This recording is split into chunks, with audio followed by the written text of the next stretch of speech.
아볼로가 고린도에 있는 동안 바울은 북부 지방을 거쳐서 에베소에 이르게 되었습니다. 바울은 거기서 몇몇 제자들을 만났습니다. 바울이 그들에게 물었습니다. 여러분은 믿을 때에 성령을 받았습니까? 그들이 대답했습니다. 우리는 성령이 계시다는 것조차 들어본 적이 없습니다. 바울이 다시 물었습니다. 그러면 여러분은 어떤 세례를 받았습니까? 그들이 대답했습니다. 요한의 세례를 받았습니다. 바울이 말했습니다. 요한은 회개의 세례를 베풀었습니다.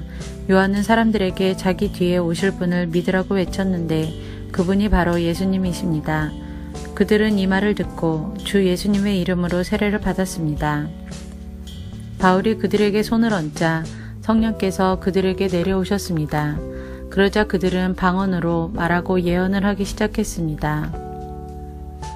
그곳에 있던 사람은 모두 12명쯤 되었습니다. 바울은 회당에 들어가서 3달 동안 하나님의 말씀을 담대하게 전했습니다. 그리고 하나님의 나라에 관해 토론도 하고 받아들이도록 설득했습니다. 그러나 어떤 사람들은 마음이 굳어져서 믿지 않고 오히려 군중들 앞에서 도를 욕하고 다녔습니다. 그래서 바울은 그런 사람들을 떠나 신자들을 데리고 두란노 학원으로 가서 날마다 사람들과 토론을 했습니다. 이 일은 2년 동안 계속되었습니다. 그리하여 아시아 지방의 모든 유대인과 그리스인이 주님의 말씀을 듣게 되었습니다. 하나님께서 바울의 손을 빌려 놀라운 기적들을 일으키셨습니다. 심지어 사람들이 바울이 몸에 지니던 손수건이나 앞치마를 병든 사람 위에 얹기만 해도 병이 낫고 귀신이 쫓겨나갔습니다. 그러나 사방으로 돌아다니면서 귀신을 쫓아내는 유대인 중에서도 주 예수님의 이름으로 귀신을 쫓아내려는 사람들이 있었습니다. 그들은 바울이 전파하는 그 예수의 이름으로 명령한다. 그 사람에게서 나오너라 고 말하곤 했습니다. 유대인 대제사장 스게와라는 사람의 7 아들들이 바로 이런 일을 하였습니다. 그런데 악한 귀신이 그들에게 말했습니다. 내가 예수님도 알고 바울도 알지만 너희는 누구냐? 그러더니 귀신 들린 사람이 그들에게 달려들었습니다. 귀신 들린 사람은 스게와의 아들들보다 힘이 세어서 그들을 때리고 옷을 찢었습니다. 그래서 그들은 발가벗긴 채 그 집에서 도망쳤습니다. 이 일이 에베소에 사는 모든 유대인과 그리스인들에게 알려지자 그들은 두려움에 사로잡혔으며 주 예수님의 이름을 찬양했습니다. 믿는 사람들이 많이 나와 사람들 앞에서 자기들이 행한 일들을 고백하기 시작했습니다. 그들 중에는 마술을 부리던 사람들도 있었는데 그들은 자기들의 마술책을 가져다가 사람들 앞에서 다 태워버렸습니다.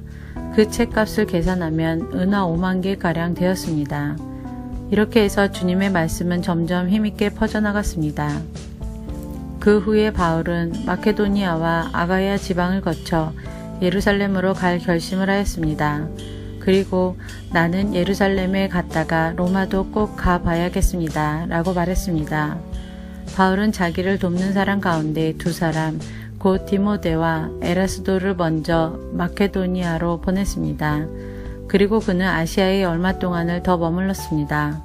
그 무렵 에베소에서는 예수님의 도 때문에 적지 않은 소란이 일어났습니다. 데메드리오라는 은 세공인이 있었는데 은으로 아데미 여신의 신전 모형을 만드는 사람이었습니다. 그는 이 일로 직공들에게도 많은 돈을 벌게 했습니다. 그가 직공들과 이런 일에 종사하는 사람들을 불러놓고 말했습니다.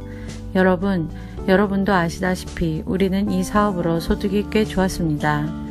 그런데 여러분들도 보고 들은 대로 바울이라는 이 사람이 에베소뿐만 아니라 아시아의 거의 모든 지방에서 사람이 만드시는 신이 아니라고 말합니다.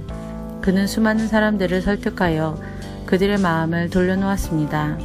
이러다가는 우리 사업이 명성을 잃게 될 위험이 있을 뿐만 아니라 사람들이 위대한 아데미 여신의 신전을 우습게 여길 위험이 있습니다. 그렇게 되면 아시아와 온 세계의 모든 사람들이 섬기는 아데미 여신의 위엄이 땅에 떨어질 것입니다.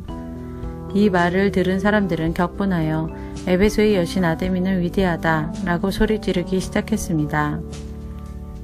도시는 순식간에 소란스러워졌습니다. 군중들은 바울과 함께 여행하던 마케도니아 사람 가이오와 아리스다고를 붙잡고 한꺼번에 극장으로 몰려갔습니다. 그때 바울도 군중들 속으로 들어가려 했지만 제자들이 말렸습니다.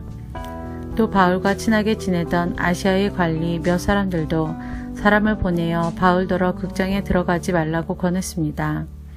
극장 안에서는 사람들이 소리를 지르는데 어떤 사람은 이렇게 다른 사람은 저렇게 외쳐대는 바람에 극장 안은 완전히 난장판이 되고 말았습니다. 심지어 자기들이 그곳에 왜 모였는지조차 모르는 사람들도 많았습니다. 유대인들이 알렉산더라고 하는 사람을 앞으로 밀어내자 군중들 중 몇 사람이 그를 다그쳤습니다.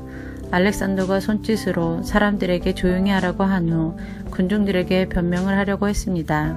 그러자 군중은 알렉산더가 유대인인 것을 알고 한 목소리로 에베소의 여신 아데미는 위대하다 라고 2시간이나 외쳐댔습니다. 마침내 에베소시의 서기관이 나와 군중을 진정시키고 이렇게 말했습니다.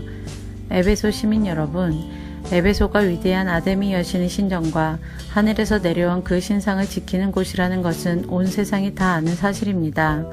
이것은 부인할 수 없는 사실이므로 시민 여러분은 마음을 가라앉히고 경솔한 행동은 삼가시기 바랍니다. 여러분은 이 사람들을 이리로 끌고 왔으나 이 사람들은 우리 여신을 모욕한 적도 없고 그 신전에서 무엇을 훔치지도 않았습니다. 우리에게는 재판정이 있고 재판관들도 있습니다. 만약 데메드리오와 그의 직공들이 누구를 고소할 일이 있다면 당사자들이 재판정으로 가서 옳고 그름을 가려야 할 것입니다. 그 밖에 여러분이 해결하고자 하는 문제가 있다면 그것은 공식적인 모임에서 다루어야 할 것입니다. 이는 제가 이런 말을 하는 것은 아무런 이유도 없이 소동을 일으킨 책임이 우리에게 있다고 비난을 받을 위험이 있고 또 이 소동에 대해 변명할 말이 없기 때문입니다. 그는 이렇게 말하고 모임을 해산시켰습니다.